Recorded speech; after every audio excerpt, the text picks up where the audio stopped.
Oh, I've been, ever since I did the testimony, I mean, a bunch of things happened, one of which is very sad, but yeah, I've gotten branded. I've gotten branded as some sort of conservative right-wing nutcase, and I don't have a conservative bone in my whole body. So it's really, it really bothers me.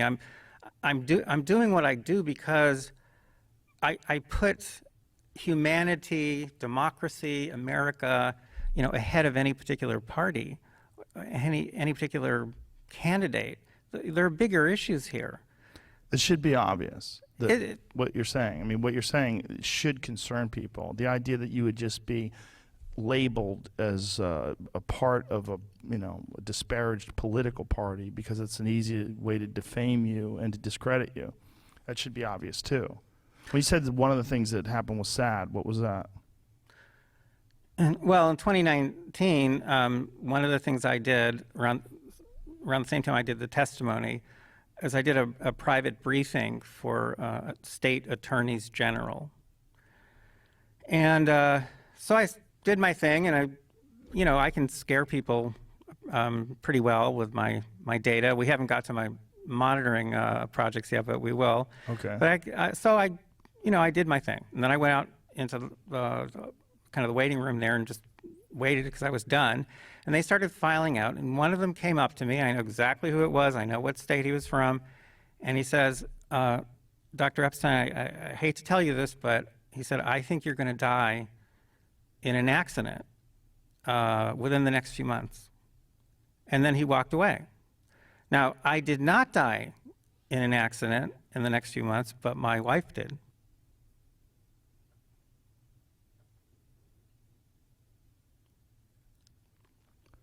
Really? Yeah. So when this person said that to you, what does this person do? He's an attorney general of a state. And why did he say that to you? Because he was concerned. He thought I was pissing people off who had a lot of power, and that they wouldn't like that. And how did your wife die in an accident? What were the circumstances? She lost control of her little pickup truck that I had bought her, and got broadsided by a massive truck that was towing 2 loads of cement. But her pickup truck was never examined forensically, and it disappeared. I was told that it had been sold to someone in Mexico, and it just disappeared from. Sold to someone in Mexico. Obviously, it was totaled. It was totaled, and the wreck, which I suppose was technically my property, disappeared. Was never examined and disappeared. Went to Mexico. Now, was this a older truck? Was it a newer truck? It was an older truck, but older as in like how old? Like 2002, but we kept in very good shape. Had low mileage, new tires. The reason why I ask is like what kind of computer systems were involved in cars from 2002 as opposed to.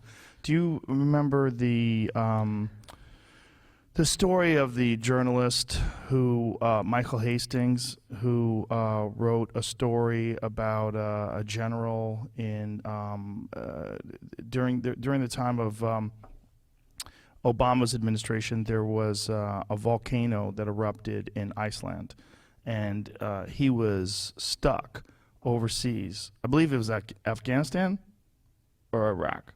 I think it was Afghanistan. So he was over there writing a story for Rolling Stone, and because he was over there for so long, because he was trapped, because no flights were going, because of the air cover was so bad, because of this volcano, they got real comfortable with him.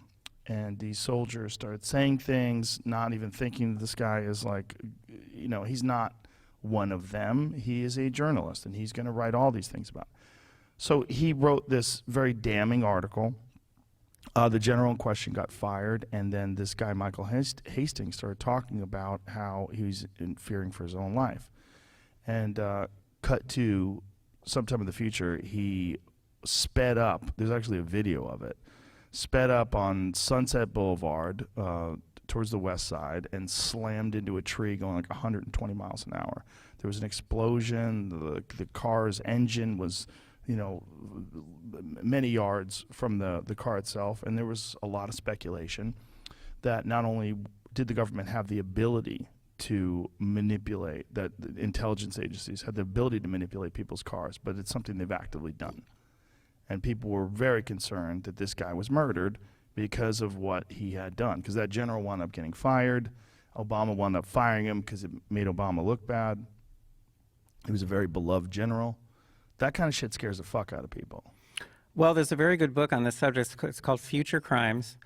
And it starts out saying the kind of things that I've been saying to you, which is the future crimes, they're actually here now. And this is an ex-FBI guy who wrote the book. And he's talking about how tech is being used now to not only commit crimes, but to assassinate people. One of the simplest ways to do it is you hack into a hospital computer and you change dosages on medication. If the person you're going after has been hospitalized, that's a really simple way to just knock them off and have it look like, just some silly little, glitch or something. So yeah, there's a lot of ways now that you can commit crimes that have never existed before.